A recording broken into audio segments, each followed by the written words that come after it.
He was selected for this award because of his community service and dedication to the health and welfare of children. And in 2013, Joe received the Walter Camp Football Foundation Distinguished American Award. So we've got a Super Bowl winning quarterback. We've got a man who has won Man of the Year and Distinguished American Awards. So what's he doing here? That's enough, right? But the simple fact is, when you start to look at his career and you see the things that he has done, development, character development, and perhaps most importantly, resiliency. Right? So when we have events that happen to us in our lives, catastrophic, significant life events, it's not those events that define us, but how we recover from those events, right? And I think Mr. Theismann has some very good examples to talk to us about today. So without any more delay, Mr. Theismann, the floor is yours.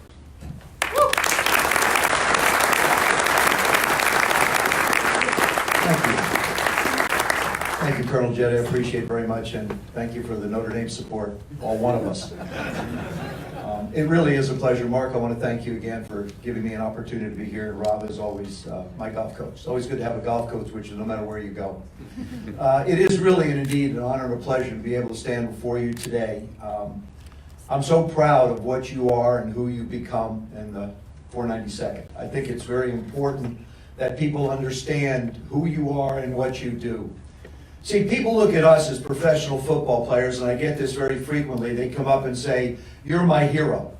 Oh, you were my dad's hero. I remember growing up how much I loved what you did." But truthfully, we are not heroes. Those of us that play on television in the world of professional athletics, God gave us a gift. He gave me the ability to throw. He gave others the ability to run, some to catch, some to hit a ball. It's a gift from the good Lord upstairs. What you do to protect this country, to make sure that we have the freedom to be able to do the things that we do, you, in my mind, are true heroes. To the police officers, to the men and women in uniform that give us a chance to be able to do these things. You're the hero head on a pillow. Understand one thing. You're doing something very, very special. Other people don't necessarily always recognize it, and a lot of people don't really appreciate it. But there's one guy that appreciates you so much for what you do. And so that, I say thank you so much for your commitment to the service, to this country, and to us as citizens of the United States. You're special. I wear this flag very proudly because it is the greatest place in the world to be. And it's only that way because of people like you. So I thank you so very much. The other thing is Colonel Jett was talking about the fact that, changes occur in our lives. I've really had two significant changes that have shaped who I am. I'm introduced as Joe Theismann, and I appreciate that very much. Actually, I'm not Joe Theismann. How many of you are from New Jersey? Any New Jersey people? Good. Glad to see there's one. I'm on a roll right now. Between the three of us, we can take the entire room on. It's very easily that way. Well, I grew up in New Jersey. I went to the University of Notre Dame. And when I got to the University of Notre Dame, my junior year, I got a chance to play some football, and I became a starter and had a pretty good year. Beginning of my senior year, our sports information director calls me in the office. He says, "Joe, how do you pronounce your last name?" I said, "No, it's not. It's actually Theismann." He says, "No, Joe, your last name is pronounced Theismann." I said, "Give me the phone." Picked up the phone, called my dad back home in New Jersey. I'm a Jersey kid. My dad's a Jersey guy. Anytime I ever had a question from my father, I always say, "Fire away, son." So I dialed my dad up on the phone. I said, "Pop, got this question for you." He says, "Fire away, Joe." I said, "Dad, tell me, how do you pronounce our last name?" Dead silence on the phone. About 30 seconds goes by. My dad comes on. He says, "Son, you really do have a problem, don't you? You're a senior in college. You don't know who you are. What have you been doing for the last 3 years?" I said, Dad, said, "Please just tell me, how do you pronounce our last name? I'll explain it later." He said, "It's Theismann." I said, "Okay, fine." Hung the phone up, turned to Mr. Baldessari, our PR guy. I said, "Raj, look, my last name is Theismann. I know. I just got a phone from my dad." He said, "Joe, I want to tell you something. There's a trophy out there called the Theismann Trophy. It goes to the best college football player in the country. We think you have a chance to win that trophy, but we're not just going to count on your athletic ability. Heck no. We're not even going to count on the reputation of the University of Notre Dame, but we think by just simply changing the pronunciation of your last name from Theismann to Theismann to rhyme with Heisman, we guarantee you that trophy." That's how I wound up becoming Joe Theismann.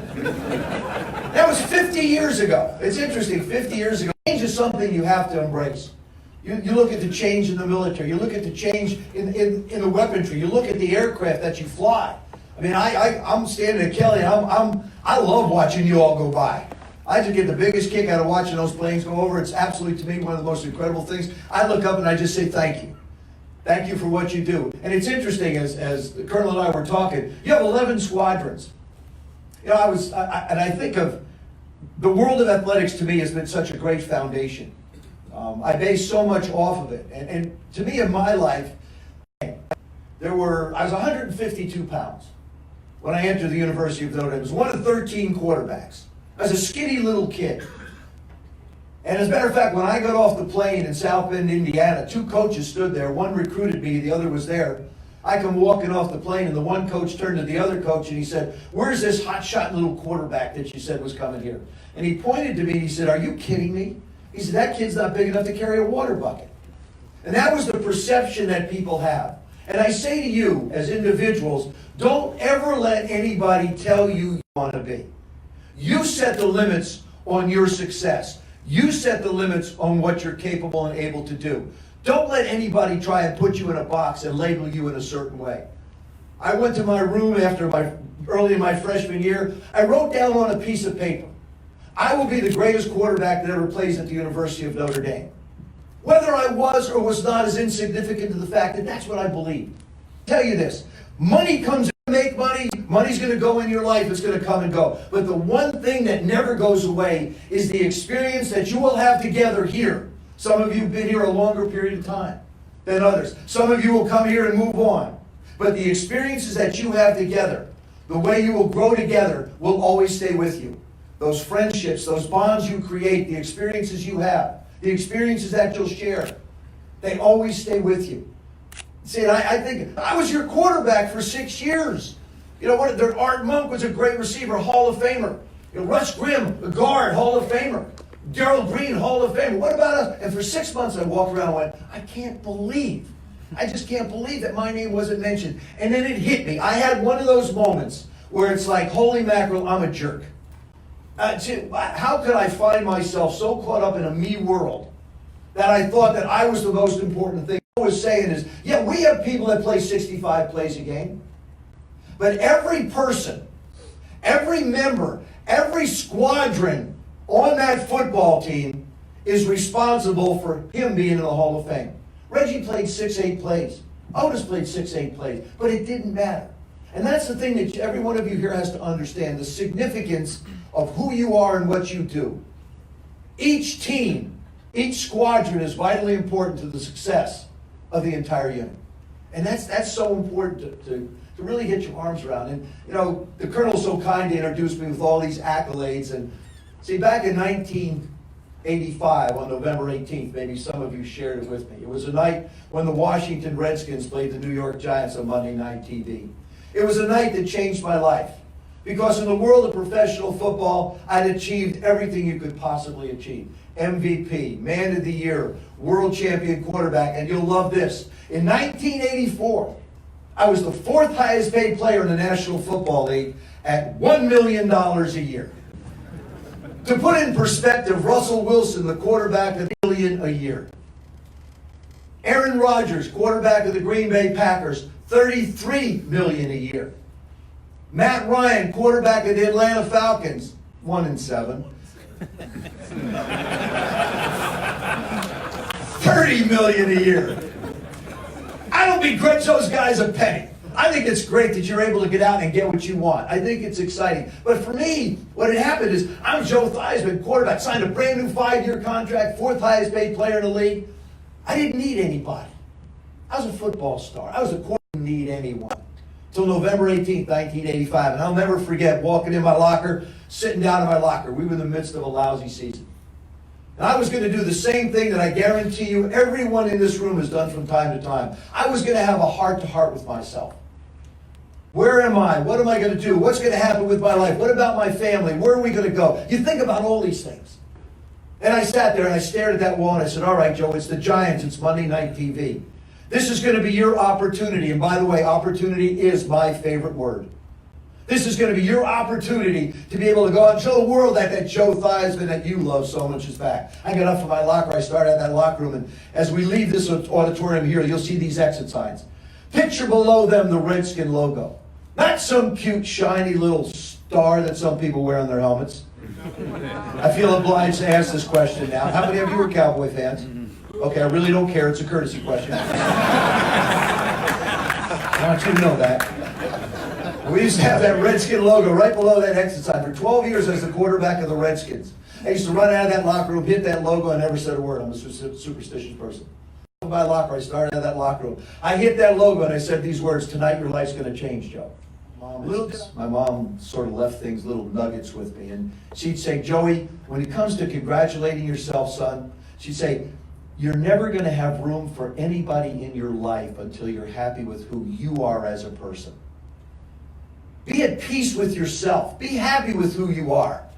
It doesn't matter that someone else may think or want you to be something else. It's those little things that we can do. We can congratulate."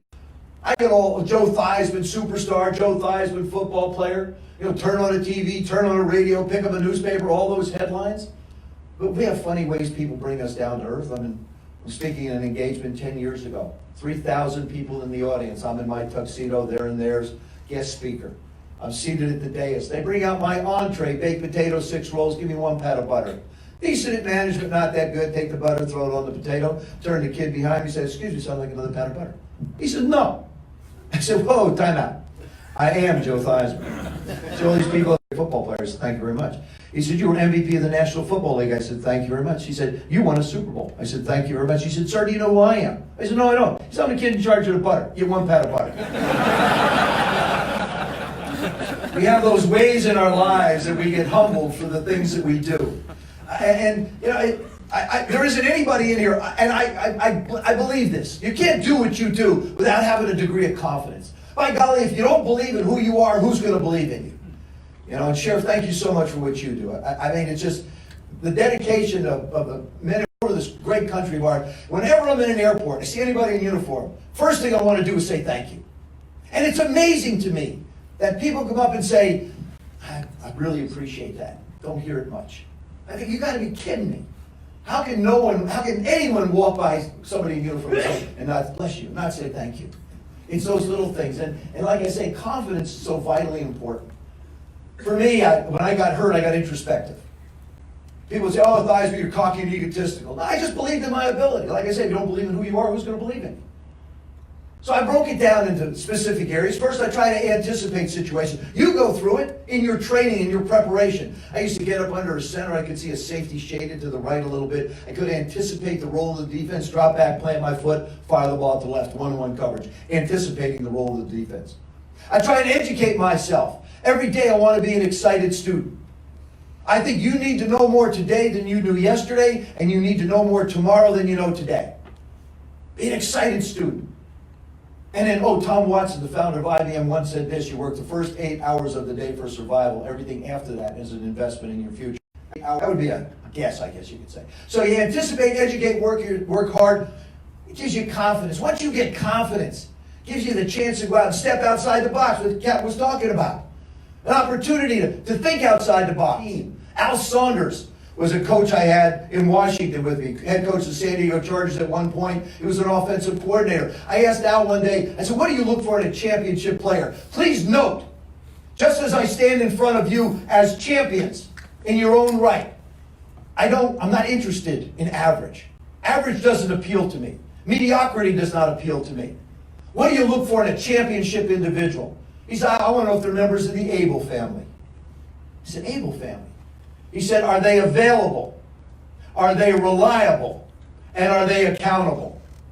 Available. Got to show up. We needed to be at meetings on time. If it did, it cost me money.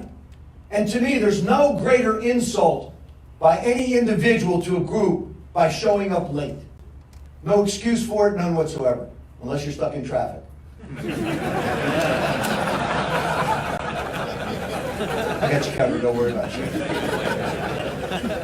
Reliable. I give you a job. If it doesn't go right, be accountable for what happened. It's on me and I'll fix it.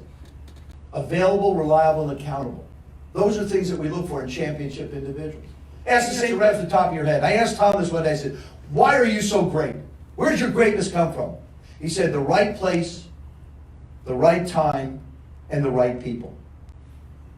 And that's where I believe I am today here with you all. the right time, the right place, with a great bunch of people. Thank you so much, Colonel. Thank you. God bless you, everybody. I appreciate it.